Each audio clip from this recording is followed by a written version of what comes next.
সম্মানিত হাজিরিন, আমার নবী, আপনার নবী, বিশ্ব নবী সাল্লাল্লাহু আলাইহি ওয়াসাল্লাম, যে নবীর অস্তিত্ব ছাড়া আমাদের কোনো অস্তিত্ব নাই। আমরা বড় সৌভাগ্যবান উম্মত যে আমরা তার উম্মত হতে পেরেছি। বলি আলহামদুলিল্লাহ। মুহতারাম হাজিরিন, গত জুমায় আমরা নবী আলাইহিস সালাতু ওয়াস সালামের ভালোবাসা যে ঈমানের একটা বড় অংশ, এই সম্পর্কিত আলোচনা করছিলাম যে নবীজিকে আমাদের ভালোবাসতে হবে, এটা ঈমানের একটা অংশ। নবীজির ভালোবাসা ছাড়া আমার ঈমান কখনো পরিপূর্ণ হতে পারে না। নবীজিকে ভালোবাসতে হবে আমার নিজের সন্তান সন্ততির চাইতেও বেশি। কথা ঠিক কিনা? আমার সন্তান, এদের চাইতেও আমার নবীর ভালোবাসা বেশি হতে হবে। নবীজিকে ভালোবাসতে হবে আমাদের স্ত্রীগণের চাইতেও বেশি। নবীজিকে ভালোবাসতে হবে আমার ভাই বোনের চাইতেও বেশি। নবীজিকে ভালোবাসতে হবে আমার পিতামাতার চাইতেও বেশি। নবীজিকে ভালোবাসতে হবে আমার ধন সম্পদ, অর্থ সম্পদ যা আছে তার চাইতেও বেশি। নবীজিকে ভালোবাসতে হবে আমার ব্যবসা বাণিজ্য, আমার চাকরি বাকরি যা কিছু আছে, এই সব কিছুর চাইতেও বেশি।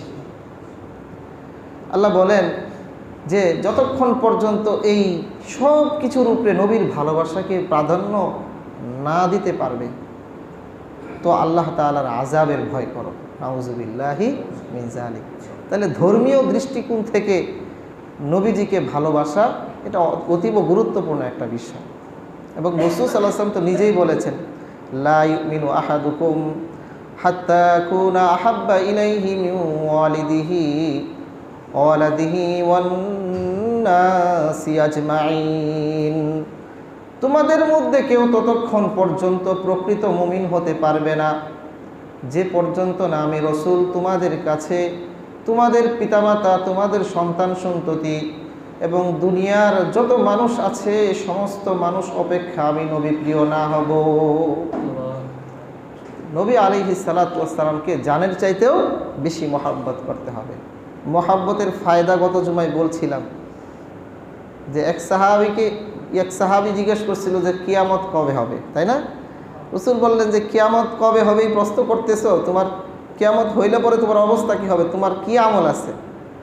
বললো, ইয়া রাসূলুল্লাহ, ইয়া হাবিবাল্লাহ, আমার নামাজের ভান্ডারও সমৃদ্ধ না, আমার যাকাতের ভান্ডারও সমৃদ্ধ না, আমার হজের ভান্ডারও সমৃদ্ধ না, আমার দান সদকার ভান্ডারও সমৃদ্ধ না, কিন্তু একটা বিষয় আমার কাছে আছে, সেই বিষয়টা হলো আমি আমার নবীকে, আপনাকে আমি সবচেয়ে বেশি ভালোবাসি ইয়া রাসূলুল্লাহ।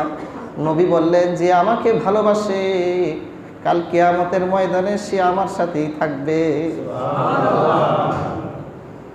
তাহলে নবীকে জানের চাইতে ভালোবাসলে এটা লাভ না ক্ষতি? মুহতারাম হাজির, এটা হলো ধর্মীয় দৃষ্টিকোণ, যেটা আগে আপনাদের সামনে আলোচনা করছি। এছাড়াও দ্বিতীয় আরেকটা অন্য দৃষ্টিকোণ থেকে লক্ষ্য করলে উলামায়ে কেরাম লেখেন যে 4টা গুণের কারণে একজন মানুষ আরেকজন মানুষকে ভালোবাসে। এই 4টা গুণের যে কোনো একটা গুণ যদি কারো কাছে পাওয়া যায়, এই 4টা গুণাবলীর কোনো একটা গুণ যদি কারো কাছে পাওয়া যায়, তাহলে তার প্রতি মানুষের ভালোবাসা তৈরি হয়। তাহলে ভালোবাসার যৌক্তিক কারণ 4টা। ভালোবাসার যৌক্তিক কারণ কয়টা? 4টা।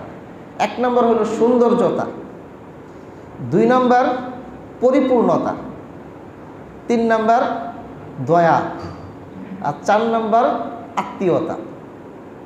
আমি আবারও বলছি, ভালোবাসা বা মহব্বতের কারণ কয়টা? 1 নম্বর সৌন্দর্যতা, 2 নম্বর পরিপূর্ণতা, 3 নম্বর দয়া, 4 নম্বর আত্মীয়তা। এই 4টা কারণের কোনো একটা কারণ কারোর মধ্যে পাওয়া গেলে মানুষ তাকে মহব্বত করে। সৌন্দর্যের কারণে একজন মানুষ আরেকজন মানুষকে কি করে? ভালোবাসে। আর কোনো কারণ নাই, তার সৌন্দর্য। শুধু মানুষকে না, মানুষ যে কোনো সৌন্দর্য জিনিসকে ভালোবাসে, তাই না?